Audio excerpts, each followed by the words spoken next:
Good afternoon, শুভ দুপুর সবাইকে। আশা করি তোমরা সবাই খুব ভালো আছো, সুস্থ আছো।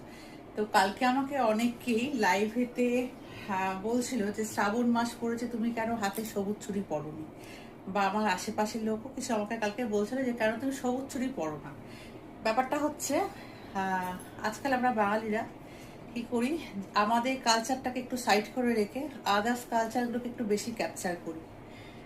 তো আমাদের যেটা কালচারের মধ্যে শাখা পলা, ওটাই আমরা হয়তো ঠিকঠাক করে, অনেক লোক আছে যেটা করি না, কিন্তু ঠিক এই সময়টা আমরা হাতেতে ঠিক সবুজ ছুরি পরি, ঠিক আছে।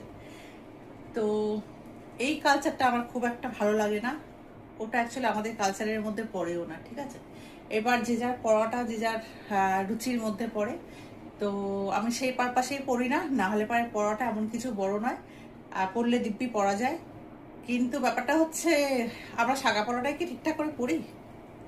প্রত্যেকটা বাঙালির হাতে কি আমরা দেখি যে শাঁখা পলা রয়েছে? যতই মডার্ন হয়ে যাই না কেন, যতই যাই পোশাক আশাক পরি না কেন, আমার তো মনে হয় খুব একটা দেখা যায় না। তো আমরা নিজের কালচারকে সাইড করে রেখে অপরের কালচারটাকে একদম জড়িয়ে জাপটিয়ে ধরবো, আমি ঠিক এটার পক্ষপাতী নয়। আমি আজকে পড়ছি না, কালকে ইচ্ছা হলে আমি নিশ্চয়ই পড়বো।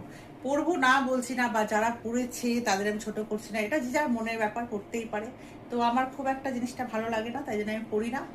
আর তবে হ্যাঁ, একবার হলেও আমার একটু করবাচাঁদ করবার ইচ্ছা আছে, ঠিক আছে। এটাই হলো, কেন পড়ি না আমি সেটাই বললাম। কালকে অনেকে আমাকে বলছিলে লাইভেতে, দিদি ভাই পড়ো না কেন, তোমাকে তো পড়লে খুব ভালো লাগবে। হ্যাঁ, পড়লে ভালো লাগবে, যারা পড়েছে তাদেরও ভীষণ ভালো লাগছে দেখতে, তারা পড়ুক, তাদের ভীষণ ভালো হোক, এই জন্যেই পড়ি না, ঠিক আছে। বোঝাতে পারলাম? টাটা। লাইভ জয়েন করছি, সবাই লাইভে চলে এসো।